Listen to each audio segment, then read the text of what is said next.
നമുക്ക് അടുത്തൊരു ക്വസ്റ്റ്യൻ നോക്കാം. Two rectangles are cut along the diagonal and the triangles are to be joined to another rectangle to make a regular hexagon as shown below. അതായത് രണ്ടു ചതുരങ്ങൾ വികരണത്തിലൂടെ മുറിച്ച് ത്രികോണങ്ങളാക്കി മറ്റൊരു ചതുരത്തോട് ചേർത്ത് വെച്ച് ചുവടെ കാണിച്ചിരിക്കുന്നത് പോലെ ഒരു സമഷഡ്ഭുജം ഉണ്ടാക്കണം. അതായത് ഇവിടെ ഉണ്ടാക്കിയിട്ടുള്ളത് റെഗുലർ ഹെക്സഗൺ ആണ്. എല്ലാ വശങ്ങളും എന്താണ്? സെയിം ആണ്. അപ്പൊ റെഗുലർ ഹെക്സഗൺ ഉണ്ടാക്കണം. If the side of the hexagon is 30 centimetre, ഹെക്സഗണിന്റെ ഒരു സൈഡ് 30 സെന്റിമീറ്റർ ആണെങ്കിൽ what would be the length and breadth of the rectangle? അതായത് ഷഡ്ഭുജത്തിന്റെ വശങ്ങളുടെ നീളം 30 സെന്റിമീറ്റർ ആണെങ്കിൽ ചതുരങ്ങളുടെ നീളവും വീതിയും എത്രയായിരിക്കണം? ഇവിടെ നിങ്ങൾക്ക് ഒരു ചിത്രം തന്നിട്ടുണ്ട്.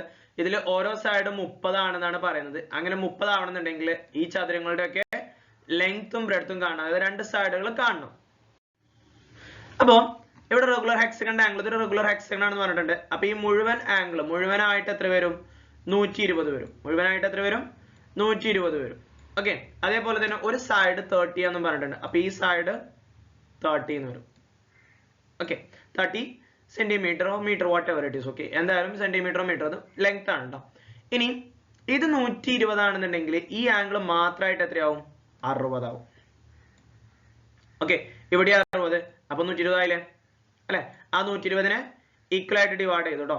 ഞാൻ ഈ കാണുന്ന ഈ ത്രികോണത്തിന് ഇങ്ങോട്ടൊന്ന് ജസ്റ്റ് ഒന്ന് മാറ്റി വരക്കാണ്, നമുക്ക് എളുപ്പം ചെയ്യാനും വേണ്ടിയിട്ട് സുഖത്തിന് കേട്ടോ.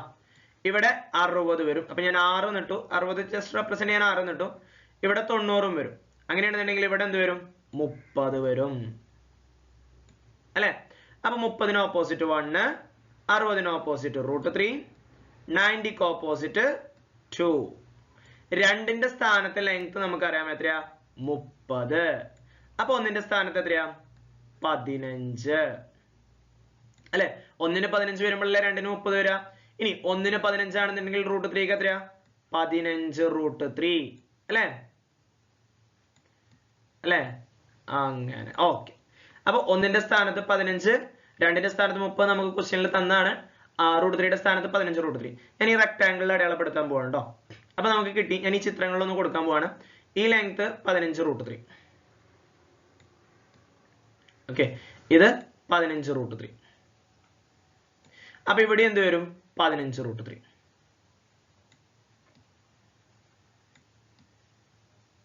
ഓക്കെ. ഇത് ഹെക്സഗണിന്റെ ഒരു ഭാഗമാണല്ലോ. ഹെക്സഗണിന്റെ ഒരു ഭാഗം നമുക്ക് തന്നിട്ടുണ്ട് എത്രയാ? 30. അപ്പൊ ഇവിടെ 30. അപ്പൊ നമുക്ക് വലിയ റെക്ടാംഗിളിന്റെ എല്ലാ സൈഡും കിട്ടി കേട്ടോ. വലിയ റെക്ടാംഗിൾ ഈ സെന്ററിൽ ഉള്ളതല്ലേ. അപ്പൊ ഇവിടെ 30 വരും. ഇനി ഈ ലെങ്ത് എന്ന് പറഞ്ഞു കഴിഞ്ഞാൽ ഇത് മുഴുവനായിട്ടാണ്. ഇവിടം തൊട്ട് ഇങ്ങനെ ഇതുവരെ 15 √3, അവിടുന്ന് അങ്ങോട്ടും താഴോട്ട് 15 √3. അപ്പൊ മൊത്തം എത്രയായി? 30 √3 ആയി. എത്രയായി? 15ഉം 15ഉം 30 √3 കിട്ടിയില്ലേ? അപ്പൊ വലിയ ചതുരത്തിന്റെ എല്ലാ വശങ്ങളും എത്രയാ? ഒന്ന് 30ഉം ഒന്ന് 30 √3. ഇനി ചെറിയ വശങ്ങൾ കിട്ടണം അല്ലെ? ചെറിയ വശങ്ങൾ നോക്കിയേ.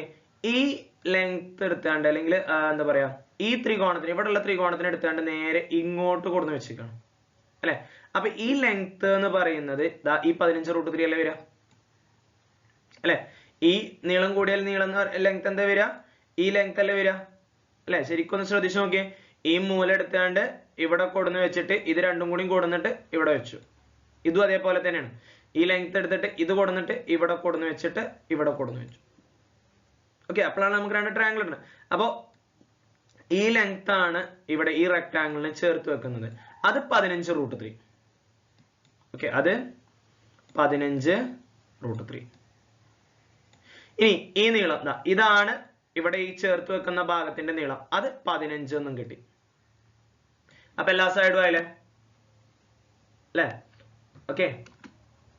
ബ്രെഡ്ത്ത് വലിയ ചതുരത്തിന്റെ വീതി എന്ന് പറയുന്നത് 30 ആണ്. അത് നമുക്ക് ഇവിടെ കിട്ടിയിട്ടുണ്ട്. 30 അല്ലെ? ഇവിടെ 30, ഇത് 30 √3. ഓക്കെ. 30. ചെറുതിൻ്റെത് ഇവിടെ 15ഉം വരും, ഇവിടെ 15 √3 വരും. ഓക്കെ.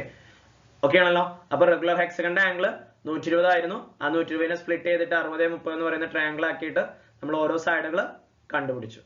ഓക്കെ.